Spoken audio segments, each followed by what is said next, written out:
guys, how you doing today? I hope everybody had a very nice Christmas. We did, even though it was super cold and we had like below 30, minus 37 below temperatures. It was horrible. I hope everybody got through all that. That was crazy, crazy weather. Even for Ohio. But today I want to show you this beautiful Aglaonema Cutlass plant. I love this plant. Look at the markings in this. Isn't this beautiful? I just love it. It's my absolute favorite. This is a plant that was given to me about 3 years ago, I think, by my friend Chris. She took a little portion of it off of her plant and sent it to me, and it did not like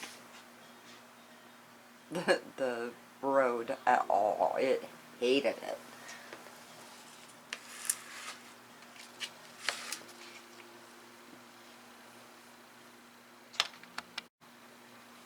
There, I kind of tipped her over a little bit so you guys could see the plant better.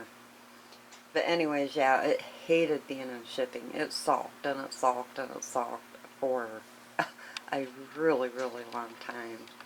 And I thought, oh man, I'm gonna lose it. When she got her beautiful plant, I just about had a fit, and I was like, oh my god, that is just beautiful. And I'm really not into Aglaonemas. I think, well, you know, a lot of them are gorgeous, but I kill stuff like that. Anything that doesn't require a lot of water, I just murder it. So I try to avoid those plants at all costs. But when she said she would send me a piece of hers, I was like, oh, okay, I will try this again. And because I love to water my plants.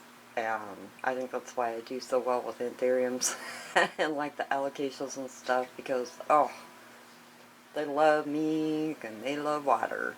And I love to water. But you can see the markings on this plant. I mean, it is just absolutely gorgeous. Look at that. Just beautiful. But since I've had it, it's put out 2 other new shoots, possibly 3. I think, no, 3, because there's 4 in there now. I keep it in pretty bright light. I have it here in my plant room. It gets southern and western light. It also gets my grow lights. I have grow lights on my ceiling, and it gets a lot of the grow light. But it took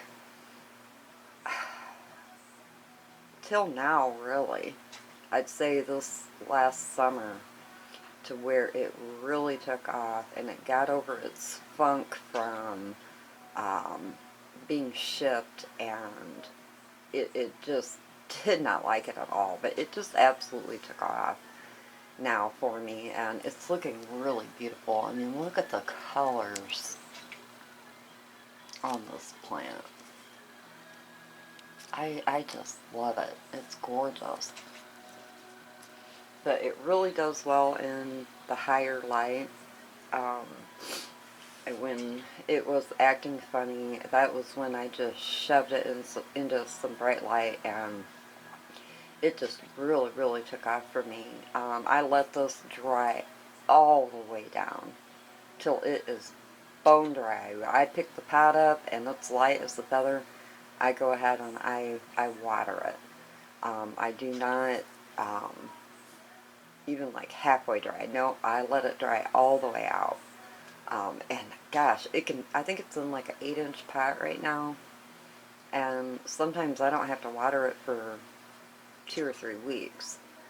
I'm hoping I don't have to repot it for a really long time, because the last time I repotted it, it got weird on me also. So they are just, ugh.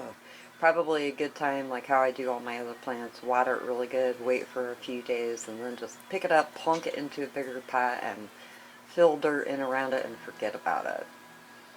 But these plants don't need a lot of humidity, so if you're looking for a plant that would do good in like a medium light, or even maybe a low, I know these are considered a really low light plant. Mine wasn't doing good for me in low light, but I think that was because of the shipping and all the stress it went through. That could very well be, but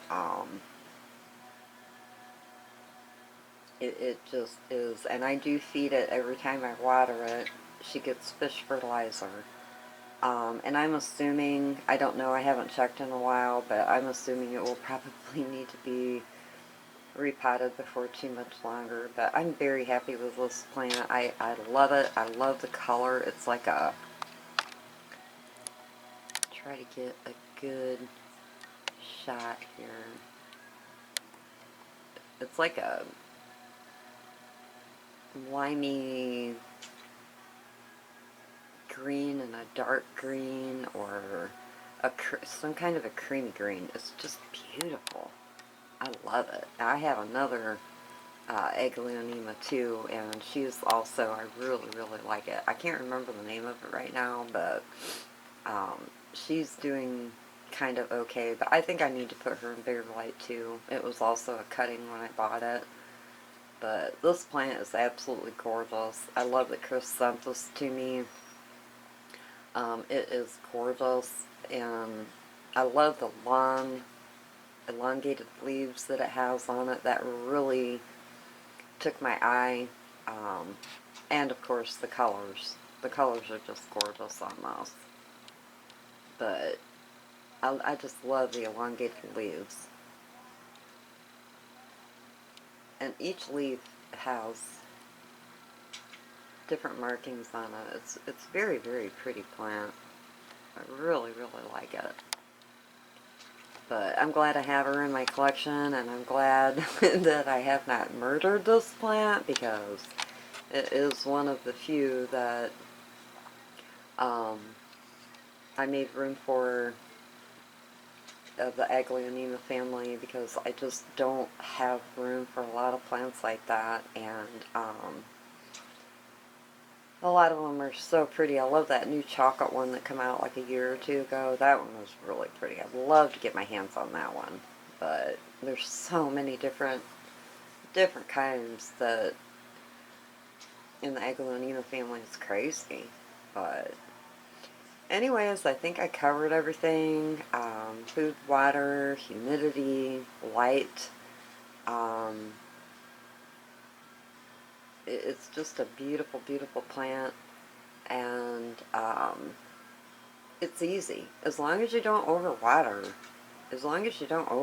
it, just let it get, I let mine get bone dry, and where I can just pick up my pot, and it is just as light as a feather, and I go ahead and water it. And I do have it in a plastic pot too. It's not in terracotta, so but it would make a great terracotta plant. That way it would dry out really well and not, you know, get overwatered. But I just wanted to update you on this plant. I got it several years ago, and I walked in here today and I thought, you know, I don't know why I have not done a video on this plant, because I absolutely love this plant. And it's one of those plants that you just kind of skip over, I guess. I don't know why, because I do love this plant. So I figured I'd do a video on it today. I hope everybody had a really Merry Christmas, and we got New Year's coming up, and that should be the last of holiday shuffling. Thank God. But be safe, guys, have fun, and I will talk to you later. Have a great day. Bye.